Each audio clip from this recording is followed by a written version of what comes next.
Welcome to Teaching Bangla.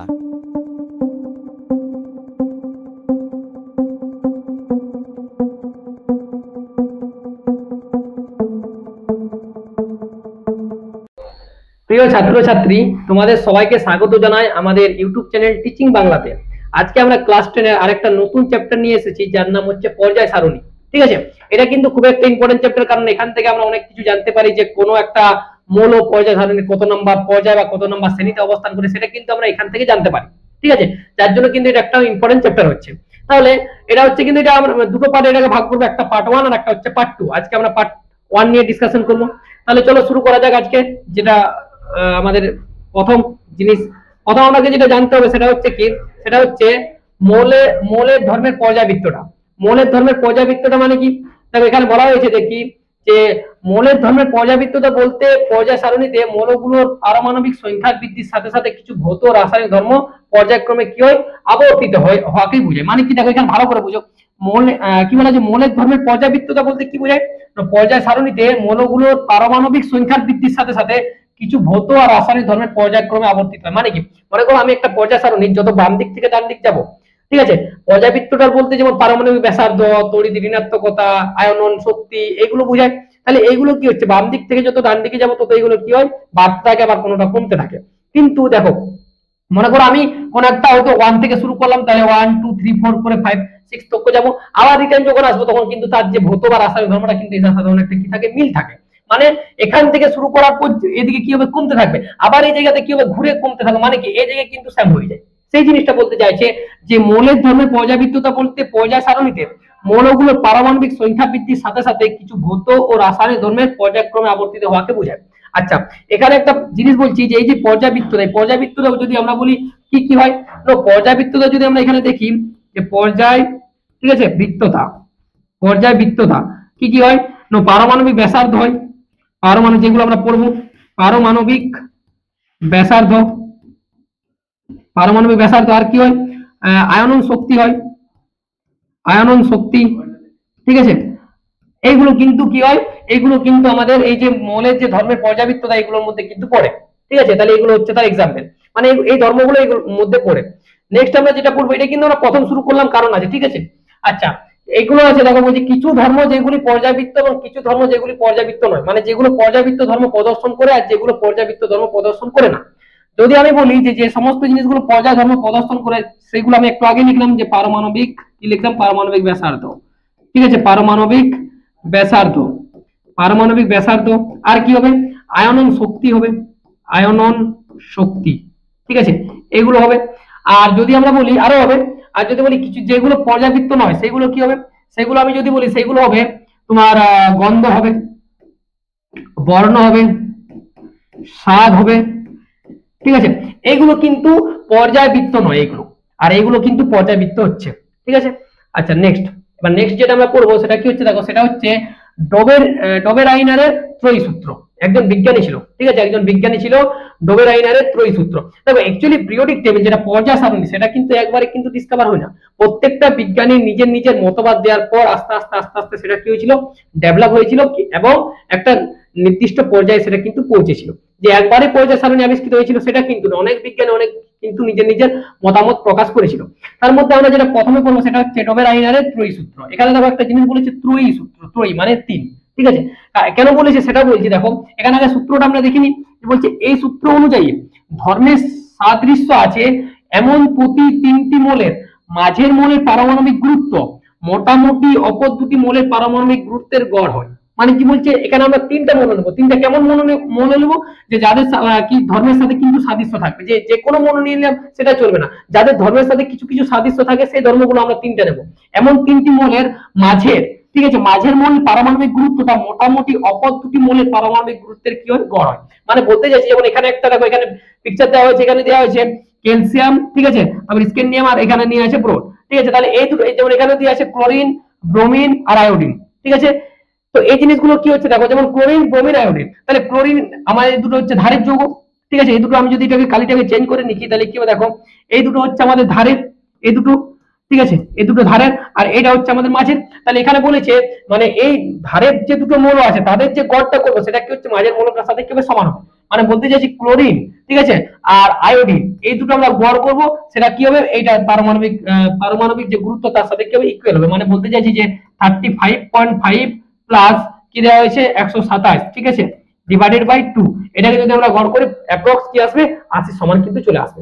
আরো example দিচ্ছি, যেমন আমাদের আছে লিথিয়াম, সোডিয়াম আর কি হয়, পটাশিয়াম। লিথিয়াম, সোডিয়াম, পটাশিয়াম, তাহলে এদের মাঝে কি হচ্ছে, এদের মাঝে হচ্ছে কি সোডিয়াম, ঠিক আছে, এদের মাঝে হচ্ছে সোডিয়াম। তাহলে সোডিয়ামটা কি হবে না, এদের যে গড়ের সাথে কি হবে, সমান হবে। মানে লিথিয়ামের হচ্ছে কত, লিথিয়ামের হচ্ছে 6, ঠিক আছে, আর এর কত হচ্ছে, এর হচ্ছে তোমার 39, ঠিক আছে, 39। অ্যাকচুয়ালি এটা 6 হয় না, এর 5 হয়, কিন্তু এর 5 হয় অ্যাকচুয়ালি। তাহলে এই দুজনকে যদি আমরা গড় করি, মানে 39 প্লাস 5 ডিভাইডেড বাই 2 মানে কত হবে, এটা হবে অ্যাকচুয়ালি কত, 44 হবে। 44 ডিভাইডেড বাই 2 মানে কত হবে, 22। কিন্তু অ্যাকচুয়ালি সোডিয়ামের হচ্ছে কত, সোডিয়ামের হচ্ছে 23। মানে আমি এখানে একটা কথা বলে দিয়েছি, যে এখানে দেখো একটা বলেছে মোটামুটি অপর দুটি মৌলের পারমাণবিক গুরুত্বের গড় হয়, মানে মোটামুটি, মানে সামনাসামনি কিন্তু থাকবে, ঠিক আছে। উদাহরণ সাপেক্ষে এই জিনিসগুলো, এটা কিন্তু একটা উদাহরণ হবে, ঠিক আছে, ওইগুলো কিন্তু উদাহরণ হবে। তাহলে দ্রবণীয় ত্রয়ী মানে কি, তিনটি মৌল নিয়ে কাজটি করেছিল, যার জন্য সূত্রটা হচ্ছে ত্রয়ী সূত্র। তিনটা মৌল নিয়ে যেহেতু করা হয়েছিল, যার জন্য তার সূত্রটা কি বলেছিল, ত্রয়ী। আর এখানে আরেকটা মনে রাখার ব্যাপার হচ্ছে যে এমন প্রতি তিনটি মৌলের মাঝের মৌলের যে পারমাণবিক গুরুত্বটা, এটা কিন্তু ইম্পর্টেন্ট, সবচেয়ে ইম্পর্টেন্ট কিন্তু পারমাণবিক গুরুত্ব মোটামুটি অপর দুটি মৌলের পারমাণবিক গুরুত্বের কি হচ্ছে, গড়।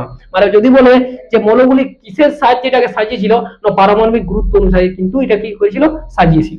আচ্ছা, নেক্সট আমরা যেটা পড়বো সেটা হচ্ছে নিউল্যান্ডের অষ্টক সূত্র, ঠিক আছে। নিউল্যান্ডের অষ্টক, তার একটা বিজ্ঞানী হচ্ছে, তিনি কি ছিলেন, একটা অষ্টক সূত্র দিয়েছিল, মানে 8টি মৌল নিয়ে একটা সূত্র দিয়েছিল, মানে 8টি মৌল পরপর একটা সূত্র দিয়েছিল, যার জন্য এটার নাম হচ্ছে অষ্টক, ঠিক আছে।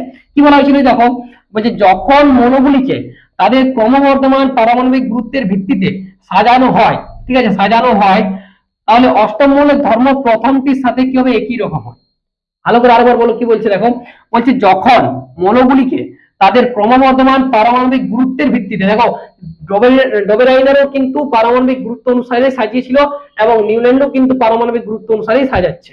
আচ্ছা, ভিত্তিতে সাজানো হয়, তাহলে অষ্টম মৌলের যে ধর্ম সেটা প্রথমটির সাথে কি হবে, একই রকম হবে। মানে দেখো একটা এখানে মনে রাখার ট্রিক দেওয়া আছে, দেখো সা, ঠিক আছে, রে গা মা পা ধা নি সা, ঠিক আছে, এভাবে দেওয়া আছে সা রে গা মা পা ধা নি সা, মানে কি সা রে গা মা পা ধা নি, আবার অষ্টম হচ্ছে সা পা ধা নি সা, ঠিক আছে। তাহলে দেখো এখানে হাইড্রোজেন প্রথম আছে, তাহলে hydrogen, lithium, beryllium, boron, carbon, nitrogen, oxygen, তারপর কি হয়ে যায়, ফ্লোরিন হয়ে যায়। তাহলে এই হাইড্রোজেনের সাথে এই ফ্লোরিনের কি হবে, ধর্মের কিন্তু মিল থাকবে। এটাই বলতে চাইছে যে ধর্মের প্রথমটির সাথে একই রকম হয়, মানে প্রথম মৌলটার যে সমস্ত ধর্মগুলো থাকবে, অষ্টম মৌলটি সেই সমস্ত ধর্মগুলো কিন্তু থাকবে। সেটাই এখানে বলেছে নিউল্যান্ড, যে যখন মৌলগুলিকে তাদের ক্রমবর্ধমান পারমাণবিক গুরুত্বের ভিত্তিতে সাজানো হয়, তাহলে অষ্টম মৌলের ধর্ম প্রথমটির সাথে একই রকম হয়, মানে প্রথমটার যা ধর্ম থাকবে অষ্টমটাও কিন্তু সেই হবে। যেমন এখানে ক্লোরিন, ক্লোরিনের যে সমস্ত থাকবে সেখানে কোবাল্ট আর নিকেলেরও কিন্তু একই হবে, আবার এদের সাথে কিন্তু এটা একই হবে। এই জিনিসগুলো কিন্তু আমাদের কে বলেছিল, বিজ্ঞানী নিউল্যান্ড। কিন্তু এটা সব সব কিন্তু মৌলের ক্ষেত্রে কিন্তু এটা প্রযোজ্য নয়, যে সমস্ত মৌলগুলো হালকা হয় তাদের ক্ষেত্রে কিন্তু এটা প্রযোজ্য। দেখো এখানে লেখা হয়েছে যে নিউল্যান্ডের অষ্টক সূত্রের সীমাবদ্ধতা, মানে এটা সীমাবদ্ধতা কি কি ছিল, দেখো এখানে বলা হয়েছে কি কি সীমাবদ্ধতা ছিল, যে নিউল্যান্ডের অষ্টক সূত্রে কেবলমাত্র এখানে হাইড্রোজেন থেকে ক্যালসিয়াম, ঠিক আছে, পর্যন্ত হালকা মৌলের ক্ষেত্রে প্রযোজ্য। আমি একটু আগে বললাম যে এই যে সূত্রটা, এই সূত্রটা কিন্তু শুধুমাত্র হালকা মৌলের ক্ষেত্রে কিন্তু প্রযোজ্য হয়, ঠিক আছে। আর কি, যেমন ক্রোমিয়াম, ঠিক আছে, এই ধর্মের অনেক আলাদা, এই ধর্মগুলির সাথে কি আলাদা, মানে এইগুলো কি হচ্ছে, এই মৌলগুলি হচ্ছে কিন্তু ভারী মৌল, আর এইগুলো হচ্ছে কিন্তু হালকা মৌল। আচ্ছা, তিনি ধরেন যে কেবলমাত্র 56টি মৌলই আছে, মানে তিনি ধরে নিয়েছিলেন যে কেবলমাত্র 56টি মৌলই আছে, আর কোনো নতুন মৌল আবিষ্কৃত হবে না, মানে এটা তিনি ধরে নিয়েছিলেন। কিন্তু এটা তো তার সবচেয়ে বড়, আজ আমাদের যদি দেখতে যাই আমরা, তাহলে আজকে টোটাল আমাদের 126টা কি হচ্ছে, মৌল আছে। কিন্তু তিনি কি বলেছিলেন যে টোটাল 56টি মৌল থাকবে, আর তার থেকে বেশি মৌল আর হবে না সৃষ্টি। এটা কিন্তু বড় ভুল। আর তিনি একই ঘরে দুটি মৌল, একই রকম মানে একই ঘরে দুটি মৌল রেখেছিলেন, এবং তাদের ধর্মের বৈসাদৃশ্য ছিল। একটা রুমের মধ্যে তিনি দুটো আলাদা আলাদা মৌল নিয়েছিলেন, কিন্তু তাদের যে ধর্ম সেটা কিন্তু একই ছিল না, সেটা কি ছিল, বৈসাদৃশ্য ছিল, মানে বিপরীত ছিল, আলাদা আলাদা ছিল। তাহলে এগুলো ছিল আমাদের নিউল্যান্ডের অষ্টক সূত্রের যে সীমাবদ্ধতা সেইগুলো। তাহলে নিউল্যান্ডের অষ্টক সূত্র শুধুমাত্র হালকা মৌলের ক্ষেত্রে প্রযোজ্য হয়। আর কি, তিনি কি করেছিলেন, একটা রুমের মধ্যে দুটো আলাদা আলাদা মৌল নিয়েছিলেন, সেই দুটো আলাদা মৌলের মধ্যে কিন্তু ধর্মগুলো কি ছিল, বৈসাদৃশ্য ছিল। আর তিনি কি বলেছিলেন যে শুধু কিন্তু 56টি মৌল আছে, আর পরবর্তীকালে মৌল কিন্তু আবিষ্কার করা যাবে না, কিন্তু এটা তার সবচেয়ে কিন্তু বড় ভুল। আচ্ছা, নেক্সট আমরা যেটা পড়বো সেটা হচ্ছে মেন্ডেলিভের পর্যায় সূত্র। ভেরি ভেরি ইম্পর্টেন্ট মেন্ডেলিভের পর্যায় সূত্র, এখান থেকে মেন আমাদের যে পিরিয়ডিক টেবিল বা পর্যায় সারণী এখান থেকে কিন্তু শুরু হয়। আচ্ছা, ইনি কি বলেছিলেন দেখো, ইনি বলেছিলেন যে পরবর্তীকালে মেন্ডেলিভ বললেন যে মৌলের ভৌত রাসায়নিক ধর্ম পারমাণবিক ভরের সাথে পর্যায়ক্রমে পুনরাবৃত্ত হয়। ঠিক আছে, মানে মৌলের যে ভৌত আর রাসায়নিক ধর্ম, ঠিক আছে, মৌলের ভৌত আর রাসায়নিক ধর্ম কোনটা বলতো, একটা মৌলের ভৌত ধর্ম কোনটা, মানে মনে করো আমি একটা অ্যামোনিয়া একটা নিলাম মৌল, ঠিক আছে, তাহলে এর ভৌত ধর্ম বলতে কোনগুলো বোঝাবে, যেমন এর গন্ধ এটা একটা ভৌত ধর্ম বোঝাবে, এর বর্ণ এটা একটা ভৌত ধর্ম বোঝাবে, গন্ধ বর্ণ স্বাদ এর একটা ভৌত ধর্ম বোঝাবে, ঠিক আছে, ঘনত্ব এটার একটা ভৌত ধর্ম বোঝাবে। তাহলে মানে আমরা বাইরে থেকে দেখে বুঝতে পারবো যে এর মধ্যে কি কি আছে, সেই জিনিসটা হচ্ছে এর ভৌত ধর্ম। আর রাসায়নিক ধর্ম কোনগুলো, মানে কারো কোনো একটা মৌলের সাথে হয়তো বিক্রিয়া করে কি উৎপন্ন করবে সেটা হচ্ছে রাসায়নিক ধর্ম। তাহলে সেটা পারমাণবিক ভরের সাথে কি হচ্ছে পর্যায়ক্রমে কিন্তু কি হচ্ছে পুনরাবৃত্ত হচ্ছে, এটা হচ্ছে আমাদের মেন্ডেলিভের পর্যায় সূত্র। আচ্ছা, নেক্সট এবার আমরা যেটা পড়বো সেটা হচ্ছে দেখো এখানে একটা আমাদের পিরিয়ডিক টেবিল দিয়েছে, কার পিরিয়ডিক টেবিল, যে আমরা এখন যা পড়লাম মেন্ডেলিভের, মেন্ডেলিভের এখানে আমাদের পিরিয়ডিক টেবিল দেওয়া হয়েছে, ঠিক আছে, মেন্ডেলিভের, ঠিক আছে, এটা মেন্ডেলিভের পিরিয়ডিক টেবিল। এখানে দেখো কতগুলো, এখানে এই যে এটা কত সালে প্রকাশ করা হয়েছিল, 1969, ঠিক আছে, 1969 সালে এটা কিন্তু ডিসকভার করা হয়েছিল। আর এখানে এই যে পর্যায় সারণী ছিল, যেটা এর পর্যায় সারণী যেটা ছিল সেটাতে কিন্তু কোনো নিষ্ক্রিয় গ্যাসগুলি ছিল না। এখানটা আমি লিখে দিচ্ছি নিষ্ক্রিয় গ্যাস তখন মানে আবিষ্কার করা হয়নি, অ্যাকচুয়ালি নিষ্ক্রিয় গ্যাস ছিল না, ঠিক আছে, নিষ্ক্রিয় গ্যাস ছিল না, মানে যখন মেন্ডেলিভ যে পর্যায় সারণীটা যখন করেছিল তখন কিন্তু কোনো নিষ্ক্রিয় গ্যাস আবিষ্কার করা হয়নি, যার জন্য তার পর্যায় সারণীতে কোনো নিষ্ক্রিয় গ্যাসের জায়গা হয়নি। ক্লিয়ার? নেক্সট এবার আমরা যেটা পড়বো সেটা কি হচ্ছে দেখো, তার আগে আরেকটা কিছু জিনিস বলছি, যে একটা আমরা পর্যায় সারণী যদি পড়ি তাহলে তার কি থাকে, পর্যায় থাকে আর শ্রেণী থাকে, ঠিক আছে, পর্যায় থাকে আর শ্রেণী থাকে। মেন্ডেলিভের যদি পর্যায় সারণী আমরা দেখতে যাই তাহলে সেই মেন্ডেলিভের পর্যায় সারণীর টোটাল 7টা ছিল পর্যায় আর 8টা ছিল শ্রেণী, 7টা পর্যায় আমি এখানে লিখে দিচ্ছি, যে পর্যায় সংখ্যা প্রত্যেকটাই কিন্তু পর্যায় সংখ্যা একই থাকে, ঠিক আছে, পর্যায় সংখ্যাটা কিন্তু পরিবর্তন হয় না, পর্যায় সংখ্যা ছিল 7টি। আর এক্ষেত্রে যদি আমরা শ্রেণী বলি, শ্রেণী, তাহলে শ্রেণীর সংখ্যা ছিল কিন্তু কটা, 8টা, কারণ সেই ক্ষেত্রে কোনো নিষ্ক্রিয় গ্যাস আবিষ্কার করা হয়েছিল না, ঠিক আছে। তাহলে এগুলো কার, মেন্ডেলিভের, মেন্ডেলিভের, মেন্ডেলিভের।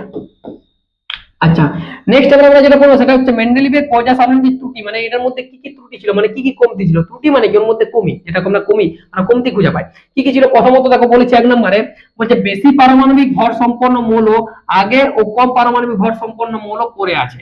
উদাহরণ আর্গনের হচ্ছে এত আর পটাশিয়ামের হচ্ছে, মানে কি, আর্গনের হচ্ছে 39.9 আর এর হচ্ছে 39.1, তাহলে আগে স্থান পাওয়ার কার উচিত ছিল এর, তারপর ছিল এর, কিন্তু উল্টা হয়ে গেছে, আগে স্থান পেয়েছে আর্গন, তারপর পেয়েছে কে, পটাশিয়াম, যার জন্য কিন্তু এটা ভুল।